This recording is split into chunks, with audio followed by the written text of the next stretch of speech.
Good day, everyone. This is Ian L. Palalios, and welcome back to another reflection video. And today we will be talking about chip manufacturing and trends. So let's get into it. So we all know that chips are made out of sand, but why sand though? Because they are primarily made of silica, which is the main ingredient when making chips and CPUs.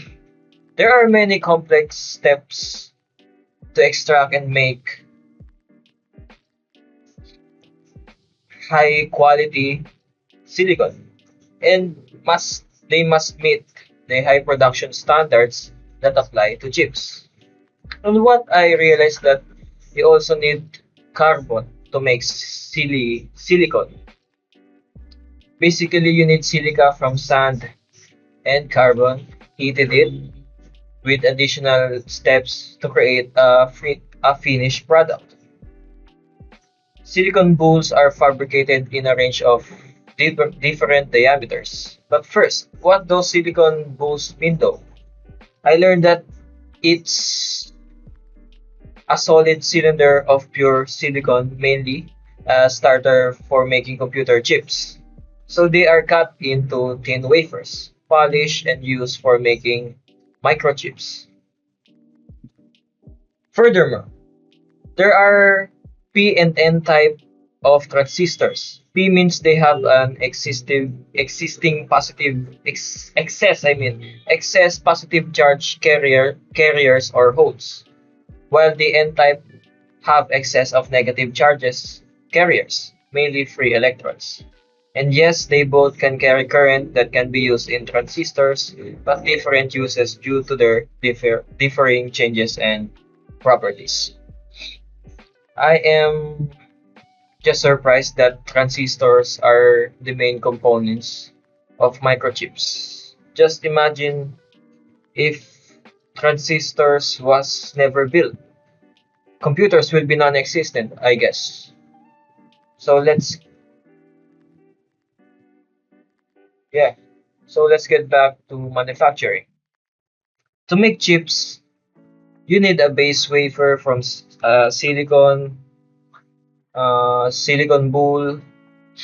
So for one wafer, you can make several dozen chips depending on their sizes.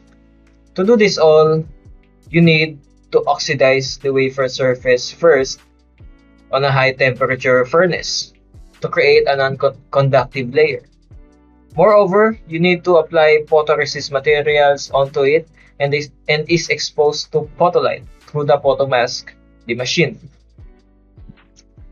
They are used to transfer the complex geometric patterns beyond the naked eye to create circuit designs. Then they are etched and cleaned.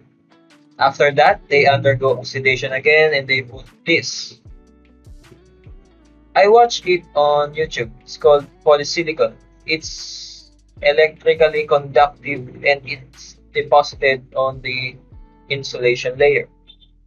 And the steps goes all over again until it requires chemical mechanical process to polish away the excess materials with precise accuracy, of course. These steps can repeat multiple times in the fabrication process until the integrated circuit is complete. So, with all of these advancements, I realized that we are really that fascinating because if you think of it, to make transistors is already hard. And from time to time, we develop, innovate, create complex machines to operate something that human can't do.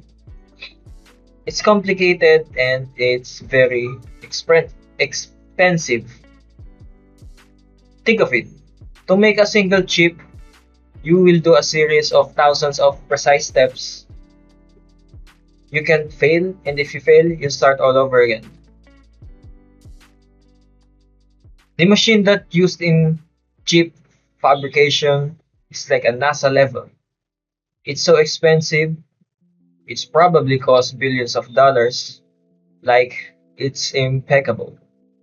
From time to time, chips became smaller, efficient, but faster. pushing engineers and scientists to go further and invent new methods for the sake of innovations and to make technology faster but twice as efficient as the older generations.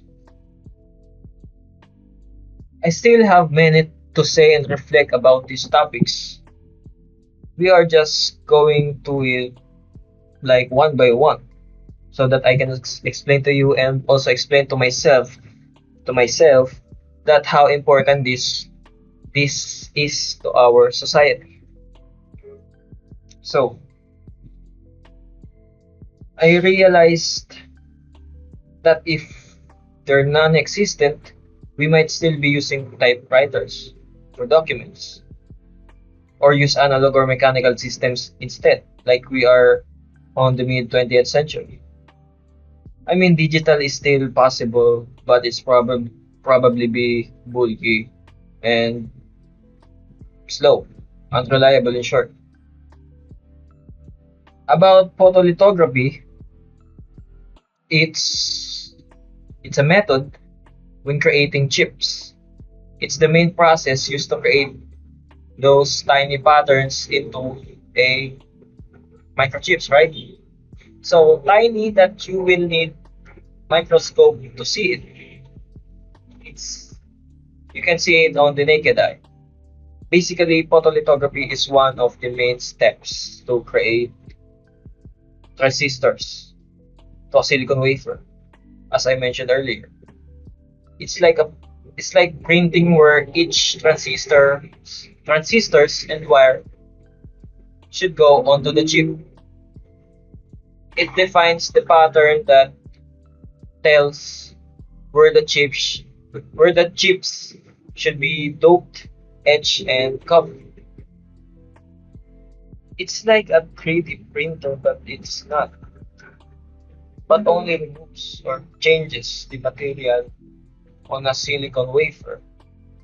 It's like more of it's like more of a sculptor, I guess. So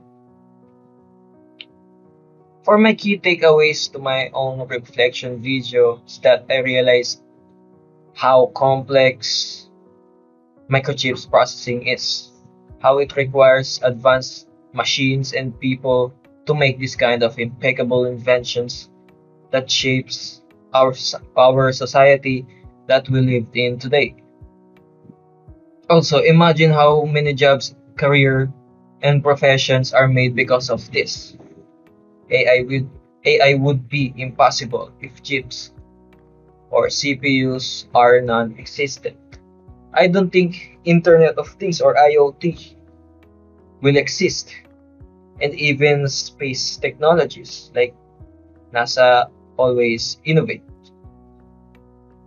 It is like a breakthrough in our society to develop more further, making our world advance.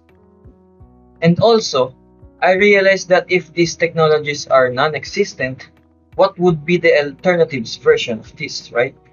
Is it like a complete opposite? Your analog and mechanical, are they using different technologies to make and probably is still not developed and invented today? Imagine if you are on a different timeline when societies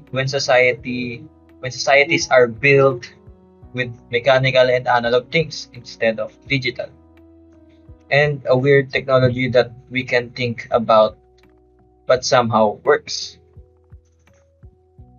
Although it's just only my imagination, it's still fascinating to see different technologies thrive like this one without chips, without machines that can create chips, without people, engineers, and scientists. To be exact, we will not see this kind of society right now.